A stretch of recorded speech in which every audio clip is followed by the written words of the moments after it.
puguis veure els canvis. Torna una altra vegada a la teva postura normal. Ok. Moria el peu, també. Ok, vale, doncs torna't a posar com t'he ensenyat jo, paral·lels. Ves sentint el canvi. Sense mirar, Sí, no. És el turmell només el que es mou, no el peu.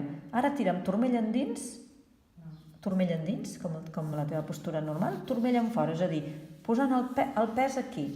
Notes que estàs alliberant l'espai d'aquí? Ok, i per aquí 3/4 de lo mateix, fes-me el mateix. Ara juga amb els turmells cap endins i sent com també els genolls se'n van cap endins, ho notes? Turmells cap en fora, com t'he ensenyat. Ves experimentant quins canvis sents i ves-m'ho dient. Què notes? Li notava com una mica ja de desequilibri. Alguna part activa? Alguna part de la No, hi musculatura? ha hagut un moment, al començament sí que m'ha tipat aquí darrere del genoll, però ara no. Vale.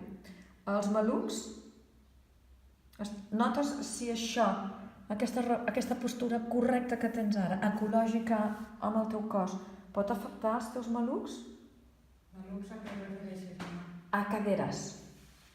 Tira els turmells endins, tira-te'ls endins i ara cap en fora. Ok, endins. I vés observant fins on t'arriba a sentir. Vigila amb els ditets, això d'aquí, aquesta banda no s'ha d'aixecar. Només és el turmell el que estem fent treballar.